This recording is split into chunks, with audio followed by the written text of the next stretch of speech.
Olá, hoje vamos fazer um colete. Estou aqui na parte da frente, é uma frente diferente, ela não começa igual às outras frentes. Coloquei 8 agulhas para trabalho, enlacei.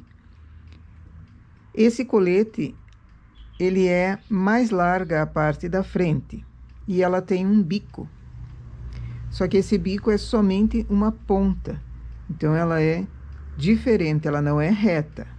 Começo enrolando os pontos, porque depois vai ser um acabamento apanhando essas laçadas, fazendo a limpeza. Aqui estou trabalhando com uma lã 315.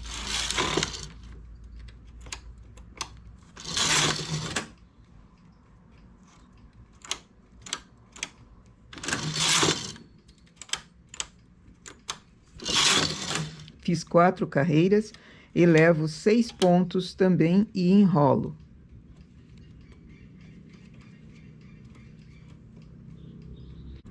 Com o transportador de 1, eu vou fazer um furinho.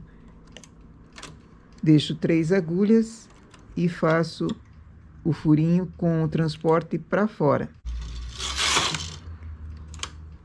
Posso elevar ou colocar pesos, que também ajudam nesse trabalho. Novamente um furinho, não na mesma agulha, na próxima. Elevo novamente mais 6 pontos.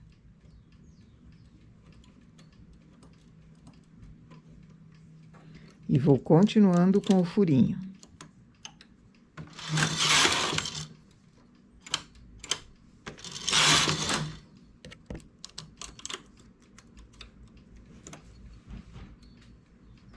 De 4 em 4 carreiras, eu vou aumentando 6 agulhas. E a cada 2 carreiras, eu vou fazendo furinho.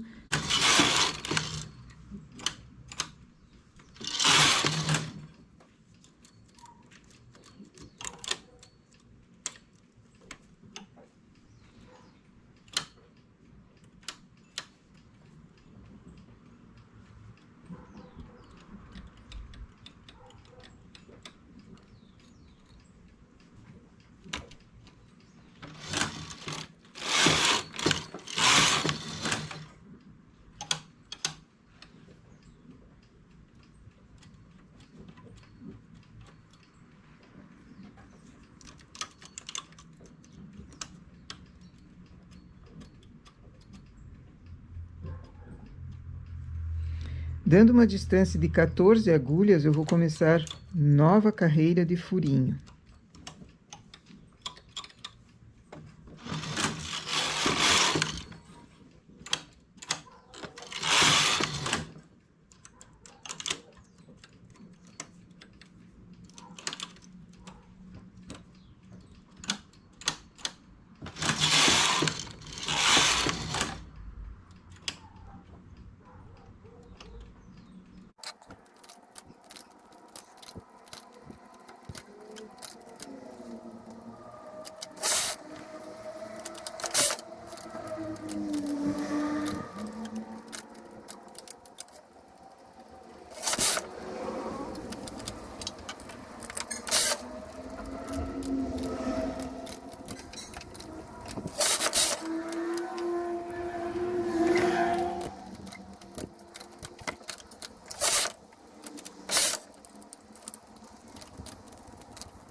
Cheguei na quantia de pontos que eu preciso aqui em cima.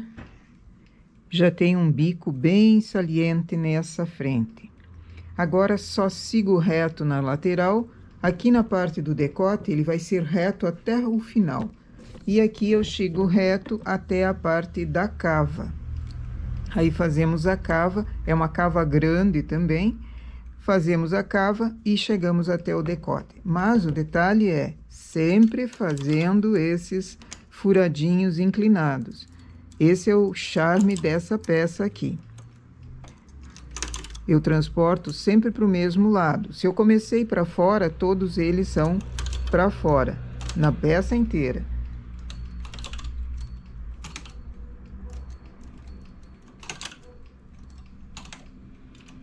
Cheguei na altura da cava.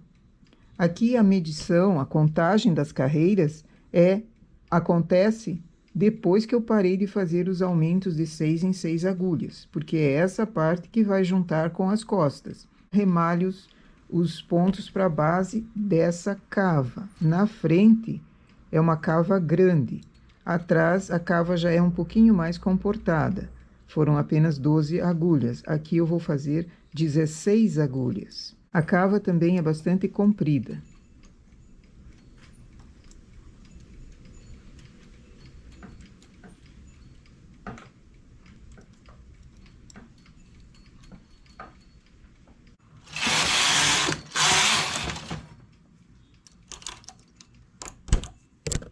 Esse colete não tem decote, ele segue reto na parte da frente.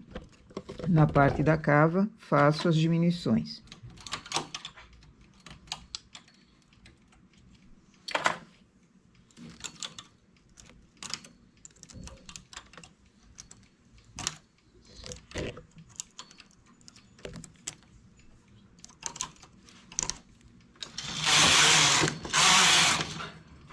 Última diminuição.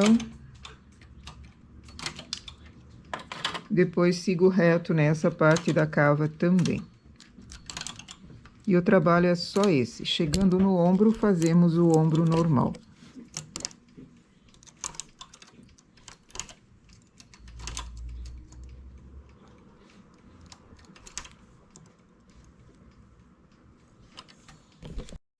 Completei a quantia de carreiras para a cava. Começo o ombro.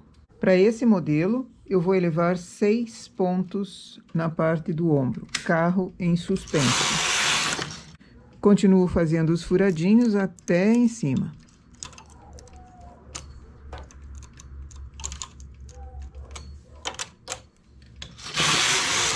Vou para a esquerda, elevo 6.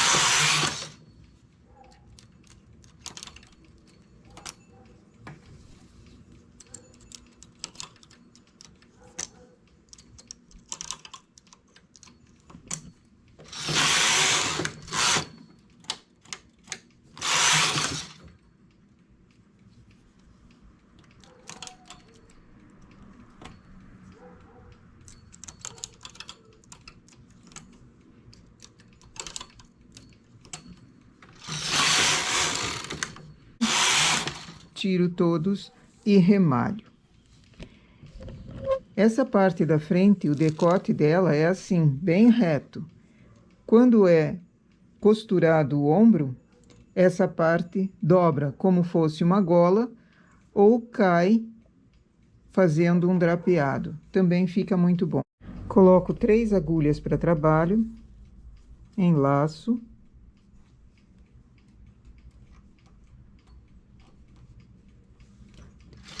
Faço 2 carreiras. Transportador de 1.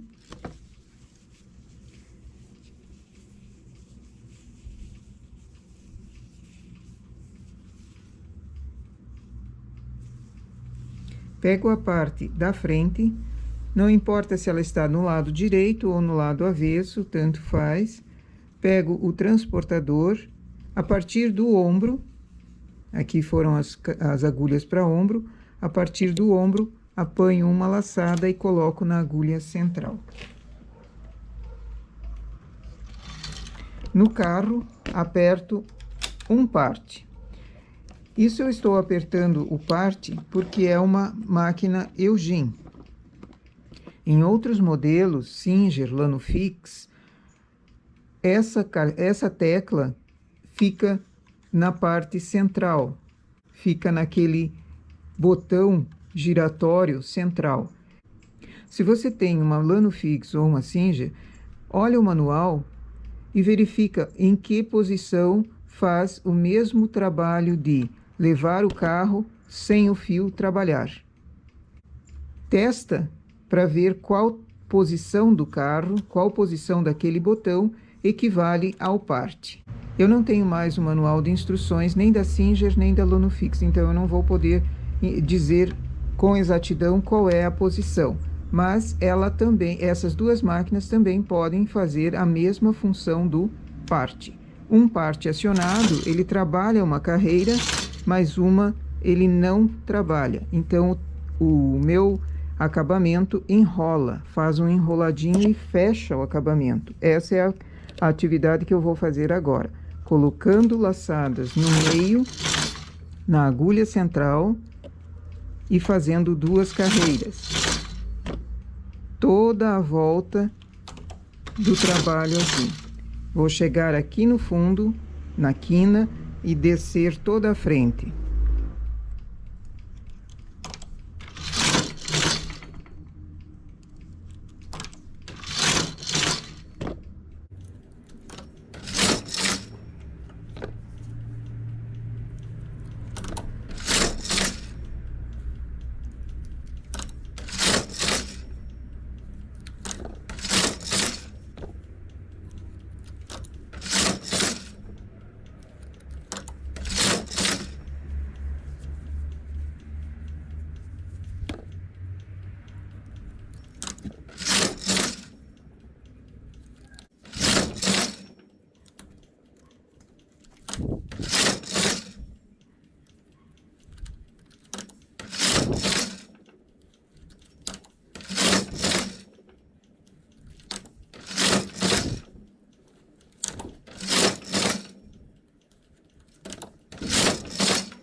E esse é o nosso trabalho até agora. A outra frente, essa carreira de furinhos, ela vai no sentido contrário, então eles se encontram aqui. É uma peça que eu preciso ainda vaporizar. Tenho que fazer a junção de frente e costas para conseguir fazer o acabamento da cava, que também vai ser a mesma forma que esse, 3 pontos sendo trabalhados juntos. Fazendo assim, ele limpa o lado interno e o lado direito. A minha vai ser vaporizada, então, para vaporizar, preciso firmar bem com alfinetes, deixar a peça presa com alfinetes, vaporizar, deixar ela esfriar e depois ir mudando os alfinetes caso precise. A parte da frente é reta, mas ela vira como uma aba, com uma gola. Costurado o ombro, é até aqui, ela abre o restante. Na frente não tem botões, mas pode ser usado broche. Se fosse um modelo um pouco mais comprido do que esse, também seria interessante colocar uma cinta de couro, uma cinta avulsa, para fechar a frente e deixar essa aba, essa gola, virando. Se eu não quisesse ela simplesmente virando, comportada assim, quisesse que ela ficasse drapeada, bem caída, era passar o ferro, não somente vaporizar. Essa malha não vai ser passada, ela só vai ser vaporizada. O detalhe do bico, aqui eu preciso firmar melhor os alfinetes para conseguir vaporizar e ela ficar reta. Mas o detalhe do bico, que fica diferente das costas, que é reto, a parte da frente tem toda essa quantia de carreiras a mais do que a parte das costas. E esse é um modelo que fica muito bem, tanto para a linha de verão, trabalhos de verão, quanto de inverno. Essa é uma linha média, essa é uma lã média. Em linhas mais finas, 2 fios, por exemplo, o acabamento poderia ser feito, ao invés de 3 agulhas, poderia ser colocado 5, que daí ele fica mais graúdo, mais ressaltado, certo? Talvez em função da cor não fique tão claro, tão nítido o trabalho, mas ele fica excelente. É um trabalho, um modelo muito bom e fácil de fazer apenas em máquina e com auxílio de transportador e remalhador. Então, qualquer tipo de máquina doméstica consegue fazer esse mesmo trabalho, certo? Nossa ideia para hoje é um colete bicudo na frente com gola dobrada. Ok? Bom trabalho!